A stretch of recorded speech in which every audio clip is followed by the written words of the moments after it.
A'udzu billahi minasyaitonir rajim. Bismillahirrahmanirrahim. Assalamualaikum warahmatullahi wabarakatuh. Pada kesempatan kali ini kami ingin berbagi ilmu.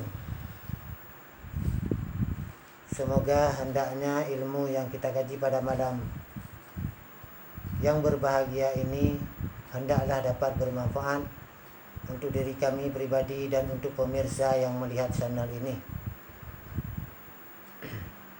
Sebelum itu, kalau berkenan subscribe, alhamdulillah. Maka kita mulai di dalam kitab Sirrus Salikin halaman 8 jilid pertama, yaitu daripada fadilah yang pertama, yaitu fadilah fikir. Bismillahirrahmanirrahim. Ini muqaddimah fikir. Ketahui olehmu bahwasanya kelebihan fikir itu adalah untuk menjalankan hati dengan melihat di atas pekerjaan karena menuntut dianya pekerjaan yang baik atau yang terlebih baik. Firman Allah Ta'ala, Bismillahirrahmanirrahim. Awalam yanduru fi malakutis samawati wal ard wa ma khalaqallahu min syai'in wa in asa ayyakuna qad iftarabat ajalahum. Yang artinya, dan tiadakah melihat mereka itu, yakni kepada sesuatu yang dapat mengambil pikiran oleh mereka pada kerajaan-kerajaan di dalam 7 petala langit dan 7 petala bumi, daripada segala yang rahasia-rahasia lagi yang indah-indah barang yang ada di dalam keduanya, dan pada barang yang dijadikan oleh Allah Ta'ala daripada suatu dan pada keadaan hampir ajal mereka itu, yakni jika memikir mereka itu di dalam indah kejadian barang yang di dalam keduanya, niscaya dapat petunjuk mereka itu padanya atas hikmah Allah Ta'ala dan akmal kudratnya Allah Ta'ala. Dan jika memikir mereka itu pada keadaan hampir ajal mereka itu, maka putuslah angan-angan cita-cita mereka itu. Niscaya bersegera mereka itu kepada beriman dan beramal amalan yang saleh. Jadi tentang firman Allah Ta'ala tadi, betapa Allah hendak memberi pemikiran, menyuruh kepada kita agar kiranya kita dapat memikirkan ciptaan Allah, mulai dari langit, bumi, dan di antara isi sesuatu yang ada di dalam keduanya. Hendaklah kita dapat mengambil iktibar, petunjuk, agar kiranya kita dapat berbuat sesuatu pekerjaan yang mestinya bisa kita jadikan untuk bekal kepada akhirat. Jangan sampai ajal kita tiba, kita masih terlena dengan ciptaannya, tapi lupa kepada dirinya. Dalam arti kata, kita terlena mencari sesuatu yang ada di dunia, namun lupa kita kepada hakikat Allah ciptakan kita. Diriwayatkan daripada Abi Sulaiman, sabda Nabi SAW, At-tafakkuru fil akhirati yurisul hikmata wa yuhyiyal qalbi wa tafakkuru fid dunya hijabul fil akhirah. Diriwayatkan daripada Abi Sulaiman, hadis Rasulullah SAW, sabda Rasulullah, berpikir pada negeri akhirat itu mempusakai dia akan ilmu hikmah dan menghidupkan hati, dan berpikir pada dunia itu dapat mendindingi dia atas akhirat. Jadi hadis Rasulullah tadi menganjurkan kita yang hidup di dunia ini untuk berfikir ke akhirat. Manakala kita berfikir ke akhirat, hati kita dapat terang, dan kita akan diberi pusaka oleh Allah Ta'ala ilmu hikmah, ilmu yang bijaksana, ilmu yang dapat kita mengenal Allah dan taat betul-betul kita berbuat ibadat kepada Allah. Namun jikalau kita berfikir cuman kepada dunia, maka Allah akan mendindingi diri kita, pemikiran kita, hati kita, penglihatan kita kepada akhirat. Na'udzubillah. Pergunakanlah fikiran yang sebenar-benarnya. Jangan sampai kita binasa. Maka oleh karena itu, dan ketahuilah olehmu bahwasanya bagi tiap-tiap sesuatu itu ada penyakit, dan bagi tiap-tiap penyakit itu ada baginya obat. Dan bahwasanya penyakit hati itu lalai, maka obatnya fikir. Karena fikir itu menerangkan mata hati. Dengannya lah dilihat akan kebajikan dan kejahatan, dan yang manfaat dan yang mudarat. Dan tiap-tiap hati yang tiada fikir padanya, yaitu rumah syaitan. Jadi pengertian di dalam pengertian tentang fikir akan bahwasanya harus kita ketahui tiap-tiap sesuatu itu ada penyakit, dan di dalam penyakit ada obat. Dan penyakit hati itu lalai kita, lalai terlena dengan dunia. Dan obat untuk supaya kita bangkit, muncul terang hati, obat daripada kita tidak lalai dengan dunia, maka obatnya adalah fikir. Jadi fikir itu dengan memikir, kita tahu untung dan rugi, kita tahu tentang kebajikan dan kejahatan, kita tahu tentang manfaat dan mudaratnya. Oleh karena itu, bagi orang yang tiada fikir, maka orang tersebut telah dihuni rumah syaitan. Dan ketahuilah olehmu bahwasanya lalai itu adalah pedang syaitan. Maka sangat siksa bagi orang yang jatuh atasnya. Maka takuti olehmu daripada lalai. Karena bahwasanya orang yang lalai itu jadi daripadanya itu 9 perkara. Jadi orang yang telah dilimuti dengan setan, dan dia telah menjadi daripada sifat yang lalai dalam kehidupan, maka bagi dirinya ada 9 perkara. Ingat, 9 perkara adalah pemicu lalai, dan 9 perkara inilah yang kita selalu lupa kita, yang sehingga seiring waktu berjalan kita selalu mengejar yang 9 perkara ini. Apa itu tersebut? Yang pertama, kasih dia akan kemuliaan. Yang pertama, kasih dia akan kemuliaan, berhasrat selalu dimuliakan. Dan yang kedua, kasih dia akan kaya, berhasrat di dalam kehidupan kepingin kaya. Dan yang ketiga, kasih dia akan kerajaan, berhasrat di dalam hatinya kepingin menjadi orang yang besar. Dan yang keseterusnya, kasih dia akan pakaian, berhasrat dirinya mencari pakaian silih berganti warna. Hari ini pakaian ini, besoknya pakaian lain. Selalu menyibukkan diri dengan berpakaian di dalam dunia. Dan yang keseterusnya, kasih dia akan isi rumah, perabotan rumah.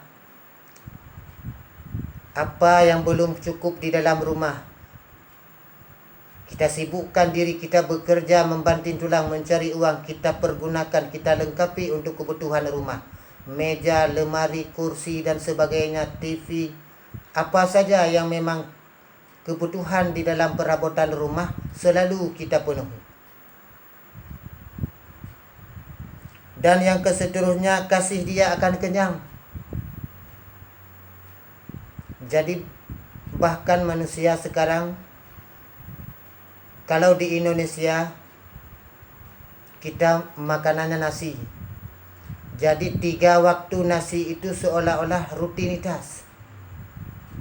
Setelah itu tambah snack, cemilan yang lain, makanan yang lain, yang seukuran perut itu jangan pernah lapar, berhasrat selalu kenyang. Sementara Rasulullah sehari puasa, sehari kenyang. Sehari puasa, sehari kenyang. Ini buat pemikiran kita. Yang keseterusnya, kasih dia akan tidur. Jikalau malam setelah Isya langsung kita tidur, karena berhasrat besok pagi bangun mencari rezeki lagi. MTB, makan, tidur, berak. Itulah kerja kita selalu. Makan, tidur, berak. Mencari keperluan rumah, mencari keperluan kehidupan. Dan bagi tiap-tiap satu daripadanya itu beberapa cabang yang amat banyak, yang dapat mempusakai dia akan kebinasaan. Jadi inilah 9 perkara lalai yang dapat menghancurkan kita tentang akhirat. Lalai yang dapat menghancurkan kita kepada akhirat. Dunia boleh dikejar, tetapi kita pun jangan lupa mengejar akhirat. Dalam arti kata, carilah dunia seukuran kehidupan kita, akan tetapi berbuat ibadatlah untuk akhirat, yang memang itu kebutuhan pokok di dalam kehidupan. Karena setelah mati kita tiada amalan yang kita bawa melainkan amalan yang saleh.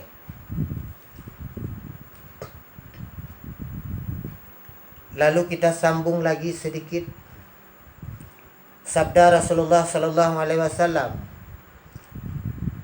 afara'aikum minni yaumal qiyamah aksarukum jau'an wa mufkirun. Sabda Rasulullah sallallahu alaihi wasallam, yang terlebih hampir kamu daripada aku pada hari kiamat adalah orang-orang yang terlebih banyak dianya lapar dan berfikir.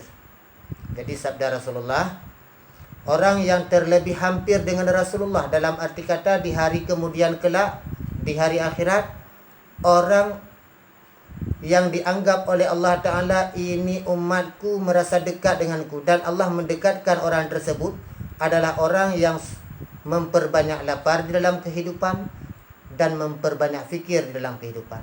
Memperbanyak lapar yang dikehendaki di sini adalah puasa. Jadi kita di sini ada puasa sunat Senin Kamis bagi umat Nabi Muhammad SAW. Lakukanlah Senin Kamis, lakukanlah puasa sunat. Kalau ada puasa-puasa yang lain, puasa Asyura, puasa Tasyrik lah, dan sebagainya macam.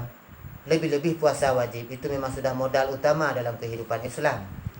Setelah itu berfikir, makna berfikir di sini merenungkan kehidupan. Jangan sampai kita lupa dengan akhirat. Itulah orang yang terdekat dengan Rasulullah di hari kemudian kelak. Dalam satu riwayat, yang terlebih afdal kamu pada Allah derajatnya pada hari kiamat adalah orang yang panjang lapar dan banyak berfikir pada Allah Ta'ala. Jadi dalam satu riwayat yang diriwayatkan oleh Rasulullah, yang diriwayatkan oleh Abu Ad Salihin akan Rasulullah sallallahu alaihi wasallam, bahwasanya Rasulullah mengatakan, orang yang terlebih dekat dengan Allah Ta'ala nanti di kemudian adalah orang-orang yang panjang laparnya dan panjang berpikirnya dengan Allah Ta'ala.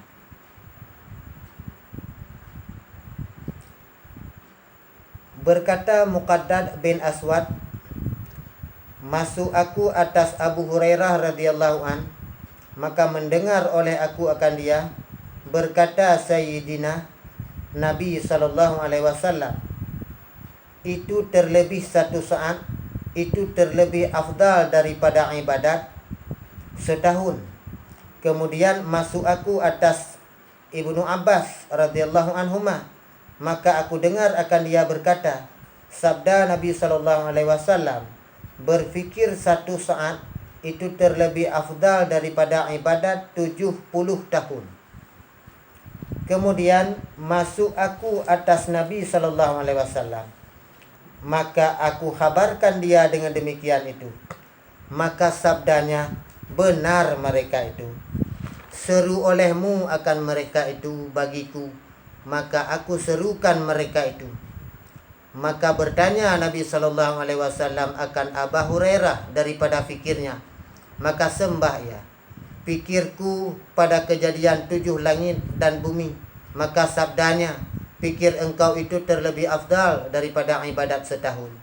Dan sabdanya, turun atasku ayat Al-Quran, kerugianlah bagi barang siapa yang membaca akan dia dan tiada mengambil fikiran daripada isi Al-Quran.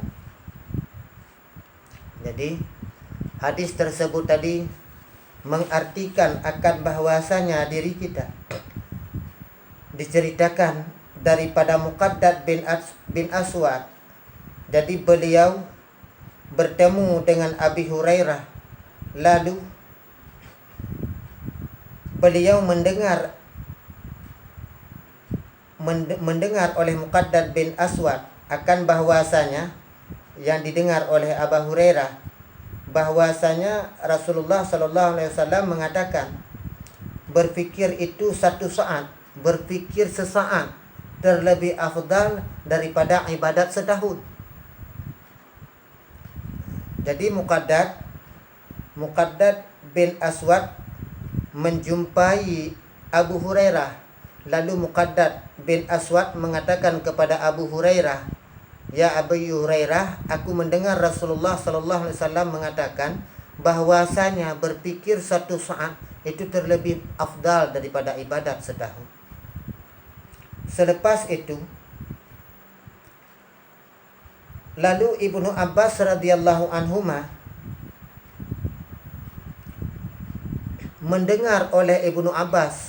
Lalu Ibnu Abbas mengatakan yang didengar oleh Abu Hurairah akan bahwasanya Rasulullah bersabda, berfikir satu saat itu terlebih afdal daripada ibadat 70 tahun. Lalu setelah mendengar Muqaddad mengatakan berfikir sesaat lebih afdal daripada ibadat setahun, lalu Ibnu Abbas mengatakan kepada Abi Hurairah, berfikir sesaat lebih afdal daripada ibadat 70 tahun. Lalu Abu Hurairah menjumpai Rasulullah dan mengatakan perihal tersebut. Lalu Rasulullah menjawab, benar kedua-duanya. Benar kedua-duanya. Ini kenapa? Membuktikan berfikirlah kita untuk ibadat. Jadi yang dikehendaki berfikir sesaat lebih afdal daripada ibadat setahun. Berfikir yang bagaimana? Berfikir yang ukuran kita dapat mendekatkan diri kepada Allah Ta'ala. Itulah fikir yang dikehendaki. Yang dimaksudkan dalam hadis Rasulullah adalah fikir yang setara, bahkan terlebih afdal dia daripada ibadat setahun. Padahal itu berfikir sesaat. Ingat, adalah berfikir yang dianya berfikir itu bagaimana cara di dalam pemikirannya dapat mendekatkan diri dia kepada Allah walaupun sesaat dia fikir. Maka dia serasa-rasa terlebih afdal daripada ibadat setahun. Itu hadis Rasulullah sallallahu alaihi wasallam.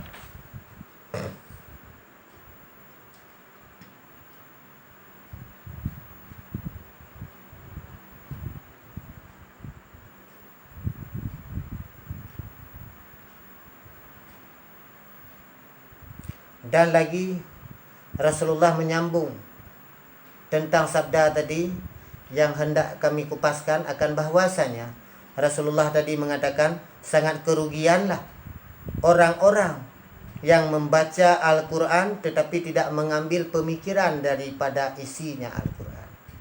Jadi begitu juga hadirin dan hadirat, jikalau membaca Al-Quran, ketahuilah maknanya, ketahuilah tafsirnya, artinya yang seukuran sehingga kita di dalam membaca Al-Quran dapat mengetahui kandungan-kandungan maknanya dan fungsi-fungsinya.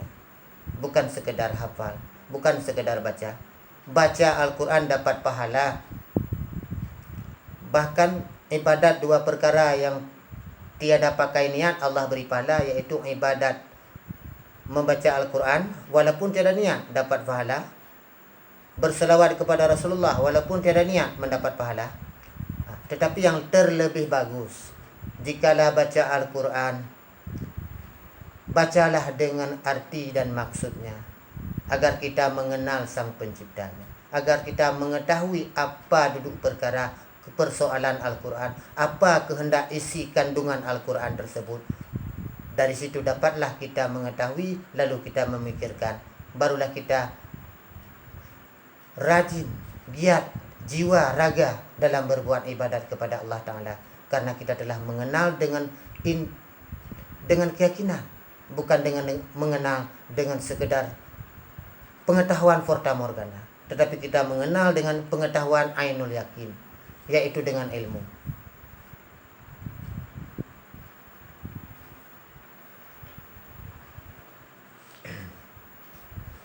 Ini yang menyangkut semuanya tentang pemikiran. Maka kita sambung sedikit lagi. Berkata setengah orang arifin, pemikiran fikir itu dua bagi. Yang pertama fikir pada Tuhan, kedua fikir pada barang yang bergantung dengan hamba. Jadi fikir itu ada dua bagi. Kata setengah arifin, ada dua bagi fikir itu. Yang pertama fikir terhadap Tuhan, yang kedua fikir sesuatu yang terkandung dengan hamba, dengan sesama manusia. Adapun fikir terhadap Tuhan, yaitu telah ditegah oleh syarak daripadanya, tersebut di dalam Sahihain, hadis yang sahih keduanya, barang yang menguatkan haram memikirkan pada Khalik, seperti khabar Bukhari, datang syaitan akan seorang daripada kamu, maka berkata ia, siapa menjadikan bagian dan siapa yang menjadikan bagian? Hingga berkata ia, siapa yang menjadikan Tuhan? Engkau, siapa yang menjadikan Tuhan engkau? Maka apabila sampai akan dia demikian itu, hendaklah minta berlindung dengan Allah daripadanya, dan hendaklah tertegah dan berkata amantu billah. Jadi fikir tentang Allah Ta'ala ini adalah sesuatu pemikiran yang diharamkan dalam hukum syarak. Jadi kita memikir Allah Ta'ala bagaimana diciptakan, itu yang salah. Itu tidak boleh kita katakan. Jadi telah termasyhur dalam hadis yang sahih keduanya. Maksudnya hadis sahih Bukhari dan Muslim. Di situ ada dalil-dalil yang menunjuki bahwasanya diharamkan memikir tentang maujud Allah. Karena itu telah tertera dalam sifat 20. Itu yang wajib kita pedomani. Wujud, qidam, baqa, mukhalafatuhu lil hawadis, qiyamuhu binafsih, wadaniyah, qudrah, iradat, ilmu, hayat, sama, basar, kalam, kadirun, muridun, alimun, hayyun, sami'un, basirun, mutakalim. Itu sifat yang wajib kepada Allah Ta'ala.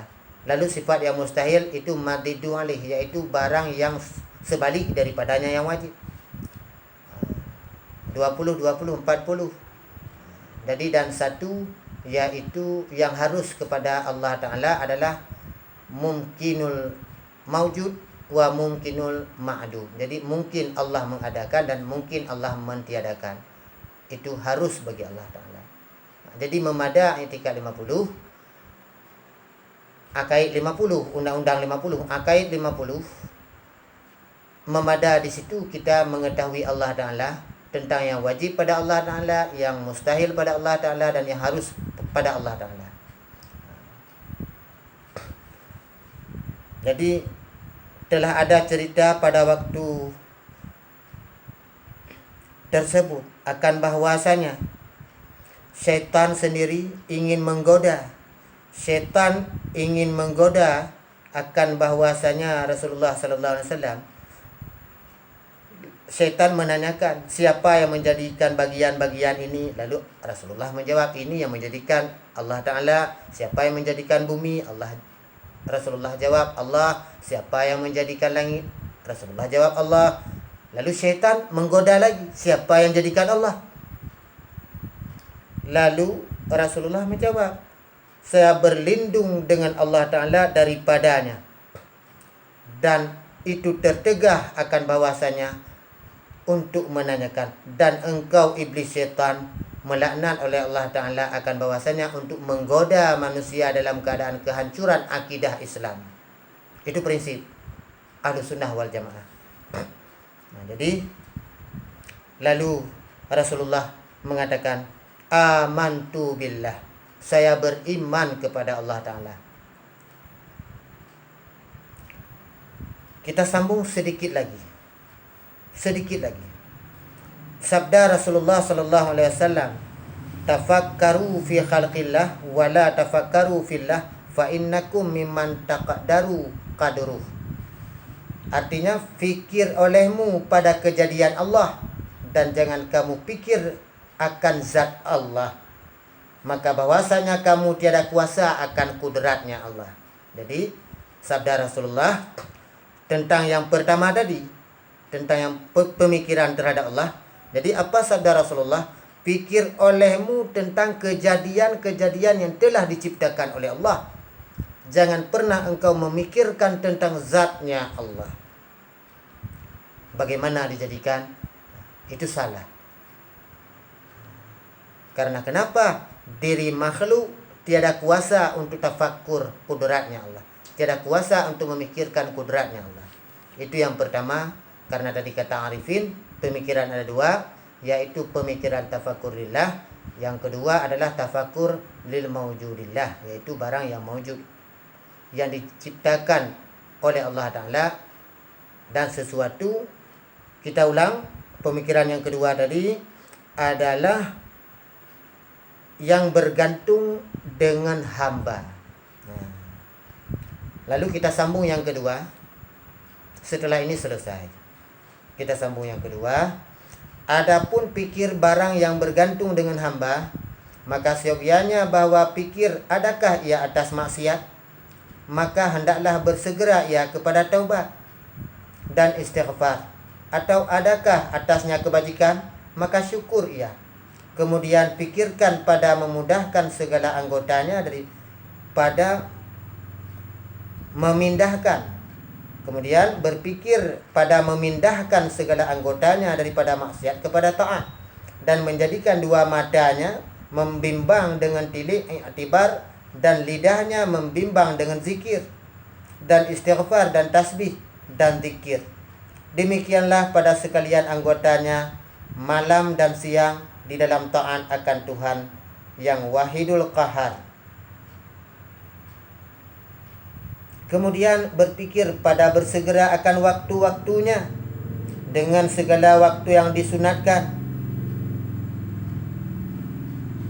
karena menuntut bagi laba dan derajat di dalam negeri akhirat. Kemudian tiliklah tentang umurnya yang singkat. Maka lihatlah tentang umurnya yang singkat. Hendaklah ia jaga baginya dahulu daripada hilangnya umur, padahal ia tidak mengetahui akan ia daripada demikian itu.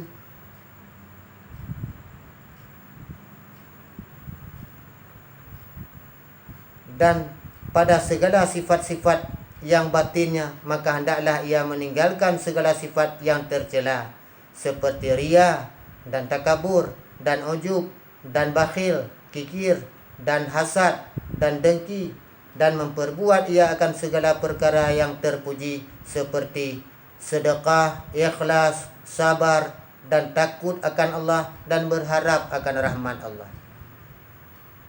Inilah.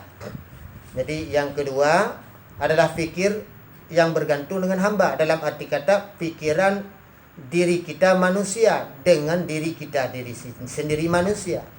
Bagaimana maksudnya? Kita memikirkan, adakah saya berbuat maksiat? Jikalau kita ada berbuat maksiat, lalu kita taubat, beristighfar. Manakala kita berbuat taat, kita fikirkan ini pekerjaan yang diridai oleh Allah, bersyukur akan Allah Ta'ala. Jadi kita pergunakan lidah. Yang sebagusnya lidah saya kemana yang sesuai? Apakah untuk mengupat, mencaci maki, menghasad? Itu dosa maksiat. Lalu kemana juga yang terlebih eloknya? Berbicara yang bermanfaat untuk agama, memberikan ilmu, itu bagus, kita lakukan. Lalu kita fikirkan lidah saya ini kemana yang cocok saya gunakan untuk berzikir, bertasbih, bertahmid, karena itu dapat mendatangkan pahala dan dapat disukai oleh Allah. Lalu kita lakukan. Jadi segala sesuatunya dengan berfikir. Berfikir tentang umur kita. Kita tidak mengetahui ajal kapan tiba. Waktu kita kapan tiba kita tidak mengetahui. Jadi kita harus berfikir. Jadi sebelum ajal menjemput kita berfikir, apakah sudah siap bekal untuk ibadat? Apakah sudah siap saya menjumpai Allah? Apakah saya sudah siap di ketika mati saya untuk mempertanggungjawabkan amalan saya terhadap Allah? Inilah pemikiran-pemikiran sedemikianlah yang dianjurkan oleh agama Islam.